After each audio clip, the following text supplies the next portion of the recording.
Bienvenidos a Talking Bio. ¿Quieres aprender algo más de las serpientes? ¿Desmontar todos los mitos y las leyendas que hacen de este grupo de animales temerosos y perseguidos? Quédate en el canal y descubrirás un poquito más sobre este grupo de animales tan bonitos.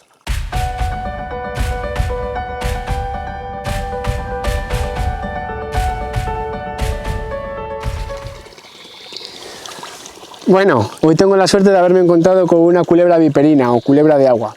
Esta culebra, denominada en latín Natris maura, pertenece al grupo de los ofidios peninsulares. En concreto, tenemos dos familias de ofidios en la península ibérica. Por un lado están los colúbridos, la Colubridae, en la que engloba estas especies, las culebras, que se caracterizan por o no ser venenosas o tener un veneno muy poco tóxico. Y por otro lado están los vipéridos, las víboras, que esas sí que tienen un veneno un poquito más potente. En este caso tenemos un ejemplar de aproximadamente 50 a 60 centímetros de culebra viperina, que bueno, como todo reptil es un animal poiquilotermo. Poiquilotermo hace referencia a que no es capaz de mantener su temperatura corporal. Para ello se tiene que servir de fuentes de energía externas, por ejemplo el sol. Estas culebras viven en entornos acuáticos o encharcados, ya sean de origen natural como de origen artificial, por lo que no es raro encontrárnoslo en cualquier lado que tengamos un poquito de agua. Se distribuyen por toda la península ibérica, exceptuando en algunos puntos de Almería en las que no existe agua o algunos enclaves de la cornisa cantábrica. Bueno, muchas de la mala fama o del temor que existen ante estas especies es que sean venenosas. Bueno, lo primero decir que las culebras no pican, las culebras muerden. En cuanto a su aparato bucal, podemos encontrarnos distintos tipos de aparatos bucales en función de la posición de los colmillos. Tenemos las serpientes aglifas, como puede ser esta, que no tiene glifos, que no tiene colmillos. Luego tenemos las culebras opistoglifas, que son las que tienen los colmillos en la parte trasera del paladar e inyectan a la presa su veneno a medida que lo van engullendo para paralizarlo. Y luego están las proteroglifas y las solenogrifas, que ahí encontramos a las víboras. Tienen los colmillos en la parte delantera del morro. Para diferenciar una culebra de una víbora es muy sencillo. Podemos fijarnos en tres caracteres muy rápidos para diferenciar a una distancia relativamente segura si nos encontramos ante una culebra o ante una víbora. Si nos fijamos en la cabeza, en la parte superior, en la parte dorsal, tenemos unas escamas en las culebras muy grandes. Estas son las escamas parietales. Las culebras tienen las escamas de la parte superior de la cabeza muy grandes. Sin embargo, las víboras tienen muchas escamas y muy pequeñitas, a veces de un tamaño heterogéneo unas de otras. Otra de las características muy peculiares para identificar un grupo de otros son los ojos. En el caso de las culebras, las pupilas son redondeadas, sin embargo, en las víboras estas pupilas son verticales, de tal manera que es un rasgo inequívoco de que nos encontramos ante una víbora o ante una culebra. Y luego otro de los rasgos que también me gusta a mí siempre citar, aunque no es tan evidente si no tienes cierta experiencia, es que en las culebras apenas existe una diferencia entre la región corporal y la región caudal, la cola. Esta región está separada por la cloaca, ¿vale? No tienen ano, tienen cloaca.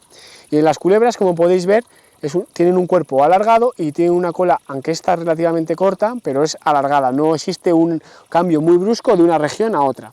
Sin embargo, en las víboras nos encontramos una diferencia muy brusca. Las víboras tienen un tamaño más recortado, mucho más rechoncho, y la cola la tienen muy cortita y muy finita. De tal manera que a simple vista ya podemos ver si es una u otro grupo de especies. En cuanto al cuerpo, como todo reptil, está recubierto de escamas, ¿vale? Estas escamas están encarenadas. Encarenadas hace referencia a una especie de quilla que tienen en la parte superior. En el caso de las culebras de agua, el patrón, la coloración que tienen estos ejemplares varía mucho en función de la zona en la que se encuentren. En este caso tenemos un ejemplar que tiene un patrón de manchas en zigzag dorsal sobre un fondo verdoso o oliváceo. Esto puede variar mucho, como os he dicho. Sin embargo, en la parte ventral, estas manchas ya están ajedrezadas, que se dice, como un tablón de ajedrez, y el fondo es amarillento. ¿Cómo distinguir un macho de una hembra? Pues bueno, las hembras son de mayor tamaño, pueden alcanzar 50 o 80 centímetros, y los machos son algo más pequeños, no crecen tanto. El ritmo de crecimiento de una hembra es aproximadamente 3,5 centímetros al año, y el macho aproximadamente 3. Para crecer realizan una muda, también se denomina ecdisis. Es como una sustitución de toda la piel que tienen en la parte externa. Para crecer lo que hacen es desencamisarse, se quitan la camisa. Empieza con una fisura pequeñita en la cabeza y como si fuese un calcetín hacia atrás se desprende toda la piel del animal hasta la cola. Y es así como crecen de un año para otro. La actividad de estas serpientes abarca desde la época primaveral hasta el otoño. En invierno estas permanecen aletargadas porque, como os hemos dicho, son poiquilotérmas y por el frío pues están aletargadas. En primavera y en otoño nos las encontramos en las horas centrales, donde aprieta de alguna manera el calor. Sin embargo, en verano el excesivo calor que hay en las horas centrales del día hace que estos animales tengan los hábitos crepusculares al amanecer y al atardecer. La hembra, tras la reproducción primaveral, tras la cópula con el macho, realiza una puesta, son ovíporas, y ponen entre 2 y 35 huevos. Esto va a depender mucho del tamaño de la hembra. La hembra es madura al cuarto o quinto año y los machos al segundo y tercer año ya son capaces de reproducirse. Pues la hembra lo que hace es poner los huevos fuera del agua, debajo de piedras, en zonas arenosas, y ahí a los 40-45 días se eclosionan los juveniles. La alimentación de estos animales está íntimamente relacionada con el medio acuático. Los juveniles, los culebras de menor tamaño, los culebras de agua de menor tamaño, se alimentan de presas fáciles, como pueden ser pequeños artrópodos, macroinvertebrados, larvas de anfibio. Sin embargo, cuando ya alcanzan un tamaño superior, se vuelven bastante más selectivas y se alimentan de peces y de anfibios ya adultos. Cabe destacar que esta especie es un poquito especial porque hace una cosa o tiene una estrategia de defensa que se denomina mimetismo, ¿cómo es? Mimetismo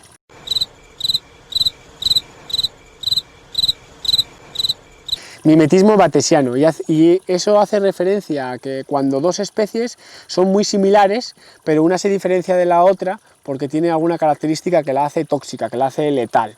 En este caso, y de ahí le viene su nombre, de culebra viperina, estas culebras imitan a una víbora cuando se ven amenazadas.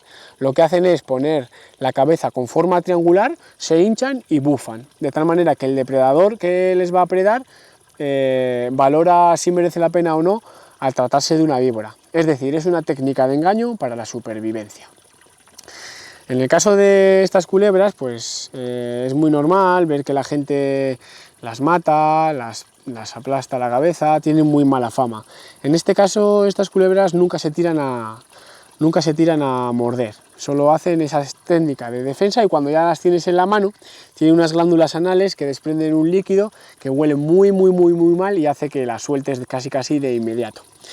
En la actualidad cada vez estamos deteriorando más el ecosistema en el que nos podemos encontrar este tipo de animales, y la presencia de pesticidas y de organoclorados hace que se esté reduciendo su distribución, pese a esta especie considerarse de interés menor.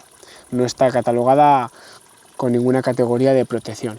Sin embargo, debemos de protegerla y valorarla. Por lo tanto, cuando tengamos una culebra en nuestras manos, o bien la dejamos en paz donde está, o bien la cogemos, la observamos, la valoramos y la dejamos de nuevo donde se merece, que es en la naturaleza.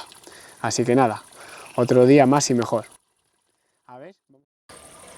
Bueno, y ahora voy a proceder a soltar al animal. No le voy a liberar en el mismo sitio en el que le he cogido, porque en aquel sitio había demasiados bípedos que seguramente no hagan caso a las indicaciones, y le voy a liberar en este entorno que ha sido restaurado y recreado precisamente para mantener la fauna acuática en la zona y ser un punto de agua y de suministro para el resto de fauna que está en los alrededores, y yo creo que aquí va a ser feliz y va a tener bien de comida. Así que nada, a disfrutar.